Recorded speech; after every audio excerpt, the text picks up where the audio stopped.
Hey everyone, my name is Sebastian, and I wanted to make a quick video talking about Ardana and Orbis. If you don't know, these are two projects created by the same person that are meant to deploy to the Cardano network that announced recently that they are pausing, if not shutting down permanently due to a lack of funding in the sense that they've run out of money, or so they claim.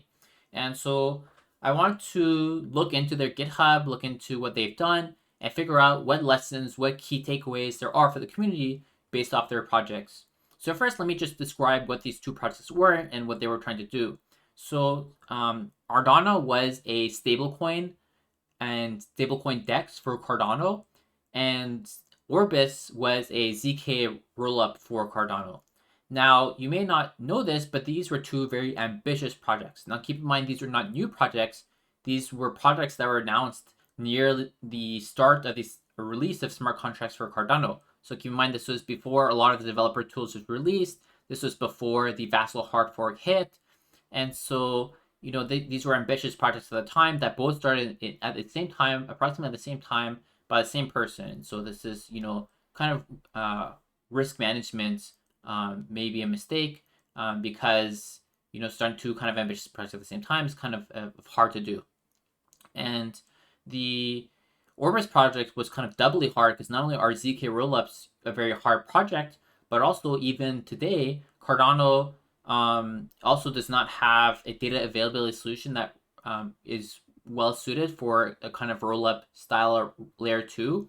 And I have another video that I put out before that talks about Cardano's philosophy related data and how Cardano's way of handling data has a lot of benefits, but it also makes building rollup style layer 2s a bit more difficult than you might get on other chains.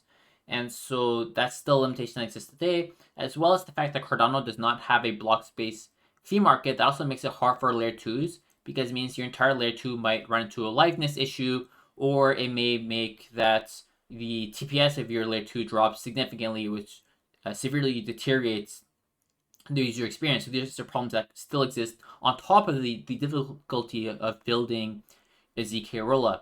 Not to mention that stablecoins aren't on Cardano yet. Obviously, there's been a few that have been announced now that we have the Vassal hard fork that added a lot of the features needed, but still kind of even ambitious today.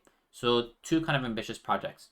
So what happened? Why did these fail? Despite their ambition, despite the fact that they raised over $10 million for these projects. So from looking at the GitHub, it looks like at some point the plan for Ardana was to deploy on top of Orbis. So actually, by doing this, they made the risk even bigger, because by having Ardana deployed Orbis, it's kind of good from a business perspective because the best way to drive adoption to the Orbis platform would be to have a killer dApp, and it makes sense for them to deploy that killer dApp to the Orbis platform. So from a business perspective, that kind of makes sense. But it also means that if you look at the Orbis GitHub repository, a lot of the work that they were doing was fairly general, zero knowledge cryptography R&D work that could apply to Cardano, could apply to other blockchains as well, presumably because they're hoping the Ardana team would be able to build that Cardano knowledge and figure out how to connect the platform to the core Cardano protocol. And it looks like that probably, did not materialize, and the Ardana team struggled to figure out how to connect these projects together. And so this basically compounded the risk of the Orbis project. Now, as the Ardana team realized that probably deploying on Orbis would be kind of too difficult for their engineering team, it looks like they decided to probably deploy to Cardano itself. But keep in mind, this was still before the Vassal hard fork, so deploying a kind of stablecoin focused DEX would still be technologically difficult. And so it seems they hit a lot of roadblocks as they weren't necessarily familiar with the state of Cardano and how Cardano worked at the time. It looks like after they've realized that they hit these roadblocks, they decided to bring in some contractors, which were kind of reputable contractors. It looks like they tried some work, but it was probably too late for the protocol because it seems probably in some way, shape, or form they lost money. They claim to have lost money in the FTX hack. Obviously, there's no way to verify that, and who knows what else happened under the hood. It's not my place to speculate. I have no association with the project other than what's public, so I can't know for sure. But that seems like something happened. And so that was kind of the end of the project. And so I have a few key takeaways from this brief summary of the story I just laid out. So takeaway number one is $10 million. Over $10 million is a lot of money. Like if you think of all the work we did at DC Spark, all the work we did at Milkmedia, all the work we did at Pima Studios, the double-digit number of projects we've done in the blockchain ecosystem, all that cost less than $10 million. It's a huge amount of money.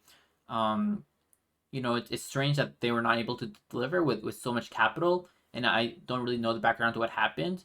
But I feel like a lot of times in crypto, people forget how much money $10 million is, because there means that their investors willing to give them that much money, kind of before having them prove themselves, and there's a huge risk, and probably that was too much of a risk for such a new team, especially because the CEO is not super technical person, so probably too much risk from that regard from the investor perspective.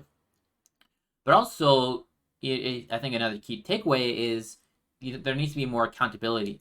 So, obviously the Ardana team made code open source, and they tried with documentation and blog posts and these kinds of updates. But despite them trying to be transparent in this way, it still seems to have caught people kind of off guard that they went out of business. So clearly there's kind of a lack of accountability in some way, shape, or form. And so we try and tackle this at DC Spark in our own way. So for example, we post all the grants online on our web pages, all the grants we've gotten. We post updates about these grants status on Twitter, Discord, YouTube. We have, reports to Catalyst we make at least once a month, and all these reports are visible publicly. So for DC Spark, at least, we try to make all our incoming revenue visible, and how far we are on completing grants visible, and our monthly progress visible. And so we don't just have accountability of the code we're writing, in the sense that the code we write, of course, is also open source. We also put a lot of work into accountability of the revenue and the progress on delivering grants that come from this revenue. And I think the Catalyst team has realized that this is hugely important, having this kind of visibility, not just on the progress, but also on the money side as well. And so they're trying to modify the Catalyst platform a bit to try and force people to provide more visibility, and this is something that we definitely see value in at DC Spark as well. So that's another takeaway is accountability, not just from a technical perspective, but also accountability from whether or not you're actually spending the money correctly, whether or not you're actually achieving the goals you said you would with the money you got, and so kind of financial accountability is also important. The third one is knowing key technical limitations. So it's clear that the Ardana team was maybe not as familiar with the Cardano platform as they should have been. Now, this should not be a blocker, because if you look at companies like SundaeSwap, companies like Liquid, companies like DC Spark, obviously Cardano has limitations just like any platform, any blockchain that's still in development.